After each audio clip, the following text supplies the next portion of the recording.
ሰላም አለይኩም ወራህመቱላሂ ወበረካቱ ውድና የተከበራችሁ የሐሩን ሚዲያ ተከታታዮች ዕለተ ረቡዕ ወደ እናንተ የሚደርሰው ሐሩን መረጃችን ተጀምሯል። ከመረጃዎቹ ጋር አፊድ ሐሚድ ነኝ። አብራችሁን ቆዩ።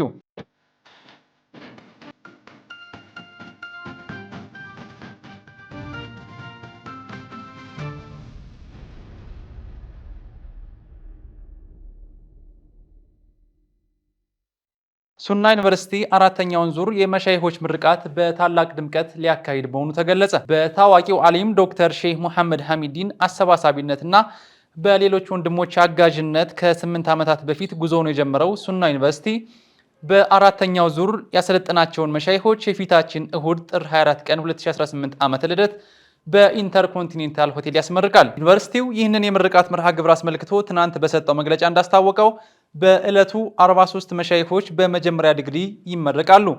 የዩኒቨርሲቲው ፕሬዝዳንት ሼህ አያቱላህ ሐሚዲን እንደገለጹት ተቋሙ በመጀመሪያው ዙር 42 መሻይኾችን በማስመረቅ ተተኪ ዑለሞችን በላቀ ብቃትና ጥራት የማፍራት ሂደቱ ምን ያህል ውጤታማ መሆኑን የሚያሳይ ብስራት ነው ብለዋል። በአሁኑ ወቅት የዩኒቨርሲቲው በተለያዩ ቅርንጫፎች 600 ገደማ ደረሶችን እያስተማረ የሚገኝ ሲሆን በወለጋ ነቀምቴና በከለላ ቅርንጫፎች ደግሞ ከ200 በላይ ደረሶች ትምህርታቸውን በመከታተል ላይ እንደሚገኙ ተገልጿል። ከተቋሙ 25 ካሪኩለሞች የስርዓተ ትምህርት ሰነዶች መካከል 12ቱ የጸደቁ ሲሆን 6ቱ በአሁኑ ወቅት በተግባር ላይ እንደሚገኙና የቀሩትንም ለማካተት ጥረት እየተደረገ መሆኑ ተገልጿል።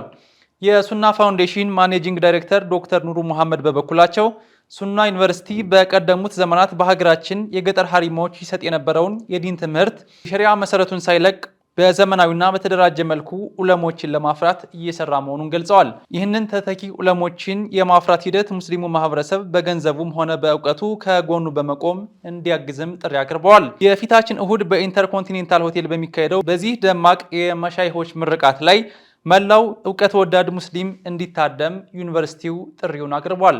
በባቲ ከተማ የተገነባው ሐጂ ዩሱፍ መስጂድ በይፋ ተመረቀ። በአማራ ክልል ኦሮሞ ብሔረሰብ ዞን በባቲ ከተማ የተገነባው ሐጂ ሰይፍ መስጂድ በትናንትናው ዕለት መመረቁ ተገልጿል። በምረቃት መርሃ ግብሩ ላይ የአካባቢው ዑለሞች፣ የመጅሊስ አመራሮችና ጥሪ የተደረገላቸው የክብር እንግዶች በተገኙበት የምረቃት መርሃ ግብሩ መከናወኑን ሐሩን ሚዲያ የደረሰው መረጃ ያመለክታል። የመስጂዱ መመረቅ ለመጪው ረመዳን ለአካባቢው ማህበረሰብ የኢባዳ ማዕከል ከመሆኑም በተጨማሪ ለከተማው ውበት የሚጨምር መሆኑም ተገልጿል። የኢትዮጵያ እስልምና ጉዳዮች ጠቅላይ ምክር ቤት ከ5000 በላይ ሁጃጅ መመዝገቡን ገለጸ። የኢትዮጵያ እስልምና ጉዳዮች ጠቅላይ ምክር ቤት በዘንድሮው 1447ኛው ዓመተ ሂጅራ ሐጅ ስነ ስርዓት ላይ የሚሳተፉ 5269 ሁጃጆችን መመዝገቡን አስታውቋል። ይህም ጠቅላይ ምክር ቤቱ ለ2018 ዓመተ ልደት የ1447ኛው ዓመተ ሂጅራ የሐጅ ስነ ስርዓት ለመመዝገብ ያቀደውን የሰው ቁጥር ከ90 በመቶ በላይ ማሳካት መቻሉ ተገልጿል። ጠቅላይ ምክር ቤቱ ይህንን የገለጸው ከህዳር 22 2018 አንስቶ ሲያካሄድ የቆየው የሐጅ ምዝገባ መጠናቀቁን ባሳወቀበት መግለጫ ላይ ነው። ትናንት ማክሰኞ ጥር 19 2018 በጽህፈት ቤቱ በተሰጠው መግለጫ የእቅዱን 90 በመቶ በላይ ማሳካት ችያለሁ ብሏል። የጠቅላይ ምክር ቤቱ ምክትል ስራ አስኪያጅ እና የሐጅና ኡምራ አብይ ኮሚቴ አባል አብዱል አዚዝ አሎ 6000 ሁጃጅ ለመመዝገብ በእቅድ ተቀምጦ እንደነበር ተናግረዋል። ከመደበኛው በተጨማሪ በዚህ ዓመት በተጀመረው የቪአይፒ መስተንግዶም 110 ሁጃጆች መመዝገብ እንደተቻለም ተገልጿል። ምዝገባ መጠናቀቁን ተከትሎ ክፍያና የጉዞ ሰነድ ያላሟሉ ተመዝጋቢዎች በ48 ሰዓታት ውስጥ መረጃቸውን እንዲያሟሉ ማሳሰቢያ የተሰጠ ሲሆን በተጠቀሰው ጊዜ ክፍያና የጉዞ ሰነድ በማያሟሉ ተመዝጋቢዎች ላይ በተጠባባቂዎች ሊተኩ እንደሚችሉም ተገልጿል። በመግለጫው ላይ የተነሳው ሌላኛው ጉዳይ የዲያስፖራዎች ምዝገባ ሲሆን ይህንን በተመለከተ ከሳውዲ አረቢያ መንግስት የተወሰነ ነገር ባለመኖሩ ወደፊት ሲገለጽ ማስታወቂያ ይሰጣል የሚል ምላሽ ተሰጥቷል። ኢትዮጵያ የማርበርግ ቫይረስ በሽታን ሙሉ በሙሉ መቆጣጠሯ ተበሰረ። ኢትዮጵያ በሀገሪቱ ተከስቶ የነበረውን የማርበርግ ቫይረስ በሽታ ወረርሽኝ ሙሉ በሙሉ መቆጣጠር መቻሏን የጤና ሚኒስቴር ይፋ አድርጓል። ሚኒስቴሩ ድሉን አስመልክቶ ትናንት ባዘጋጀው የማብሰሪያ መርሃ ግብር ላይ ወረርሽኙን ለመግታት ከፍተኛ ተጋድሎ ላደረጉ አካላት እውቅና ሰጥቷል። በመርሃ ግብሩ ላይ እንደተገለጸው በሽታው ከተከሰተበት ጊዜ ጀምሮ የተቀናጀ ክትትልና የቁጥጥር ስራ በመከናወኑ ወረርሽኙ ወደ ሌሎች አካባቢዎች ሳይሰራጭና ከፍተኛ ጉዳት ሳያደርስ በአጭር ጊዜ ውስጥ መግታት እንደተቻለ ተገልጿል። ይህንን ስኬት የሀገሪቱ የጤና ስርዓት መሰል ድንገተኛ ወረርሽኞችን የመከላከልና የመቆጣጠር አቅሙ እያደገ መምጣቱን የሚያሳይ መሆኑም ተብራርቷል። የህዝብ ተወካዮች ምክር ቤት አፈ ጉባኤ ታገሰ ጫፎ የክልል ፕሬዝዳንቶችና አጋር አካላት በተገኙበት በዚህ መድረክ ላይ ለውጤቱ መገኘት የጤና ባለሙያዎች መስዋዕትነት፣ የህብረተሰቡ ንቁ ተሳትፎ እንዲሁም ከዓለም ጤና ድርጅት WHO እና ከሌሎች አጋር ድርጅቶች ጋር የተደረገው የቅርብ ትብብር ዋነኛ ምክንያት መሆናቸውም ተገልጿል። ኢትዮጵያ ይህንን አስፈሪ ወረርሽኝ መቆጣጠሯን ይፋ ማድረጓ ለጎረቤት ሀገራትና ለዓለም አቀፉ ማህበረሰብ ትልቅ እፎይታን የፈጠረ የምስራች መሆኑ ተገልጿል። ውድና የተከበራችሁ የሀሩን መረጃችን ተከታታዮች አሁን ደግሞ ከውጭ ምንጮች ወዳገኘናቸው መረጃዎች እናመራለን። አብራችሁን ቆዩ። ኢራን USS አብርሃም ሊንከን የጦር መርከብን በሃይፐርሶኒክ ሚሳኤል መምታት እችላለሁ ስትል ገለጸች።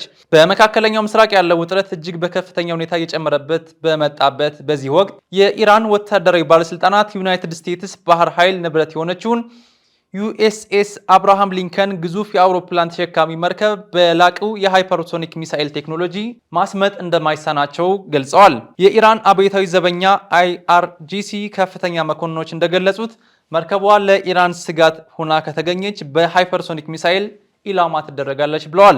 ዩናይትድ ስቴትስ በፕሬዚዳንት ዶናልድ ትራምፕ ትዕዛዝ የአውሮፕላን ተሸካሚ መርከቡንና ሌሎች አጃቢ የጦር መርከቦችን ወደ ኦማን ባህረ ሰላጤና ወደ መካከለኛው ምስራቅ ቀጠና እያሳለጠች ትገኛለች። ኢራን የያዘቻቸው የሃይፐርሶኒክ ሚሳይሎች እጅግ ፈጣንና አቅጣጫቸውን የሚቀይሩ በመሆናቸው ማንኛውም የአየር መከላከያ ስርዓት ሊያግዳቸው እንደማይችልም ተናግራለች።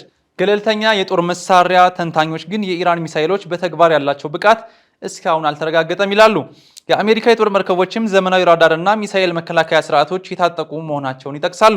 ይህ ፉክክር የመጣው በኢራን ውስጥ ካለው የውስጥ አለመረጋጋትና የኒውክሌር መርሃ ግብር ጋር ተያይዞ በአሜሪካና በኢራን መካከል ያለው ግንኙነት እጅግ በሻከረበት ወቅት ላይ ነው። ዩናይትድ ስቴትስ የጦር ኃይል ማሰማራቷ ኢራንን ለመገደብ እንደሆነ ስትገልጽ፣ ኢራን በበኩሏ ይህንን እንደ ቀጥተኛ ትንኮሳ እየተመለከተችው ትገኛለች። ከዚሁ ጋር በተያያዘ መረጃ አሜሪካ በኢራን ላይ ጥቃት ካደረገች ሂዝቦላህ እና በኢራን የሚደገፉ ሌሎች ታጣቂ ቡድኖች በኢራን ጎን እንደሚቆሙ አስታውቀዋል። የሂዝቦላህ ዋና ጸሐፊ ናኢም ቃሲም በኢራን ላይ የሚፈጸም ጥቃት በእኛም ላይ እንደተፈጸመ ይቆጠራል ሲሉ አስጠንቅቀዋል። በአሜሪካና በኢራን መካከል ውጥረት ሲጨምር የአሜሪካ የጦር መርከቦች ወደ ቀጠናው መድረሳቸውም ተዘግቧል። ይህ አዲስ የክልል ጦርነት ሊነሳ ይችላል የሚል ስጋትን ያስነሳ ጉዳይ ሆኗል። ኢራን ሂዝቦላህን፣ ሐማስንና ሁቲዎችን ጨምሮ ጸረ አሜሪካና እስራኤል የሆኑ ቡድኖችን በመደገፍ ትታወቃለች። ውድና የተከበራችሁ የሀሩን ሚዲያ ተከታታዮች የዛሬው ሀሩን መረጃችን የተከታተላችሁትን ይመስል ነበር።